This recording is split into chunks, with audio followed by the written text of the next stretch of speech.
हाँ, वो शादी नहीं हो रहा है ना, इसलिए थोड़ा कुंडली दिखाना था। जो मतलब हमको शादी नहीं हो पा रहा है, इसके लिए कुछ हमारा ग्रह नक्षत्र देखिए आप, कैसा क्या है नहीं है। और मतलब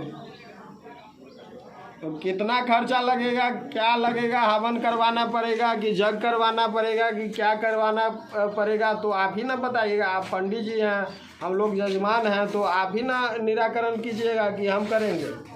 तो कैसे क्या क्या कौन सा जग कर। हाँ जी जी जी जी, पूजा भी हो जाएगा आपका, और क्या कहते हैं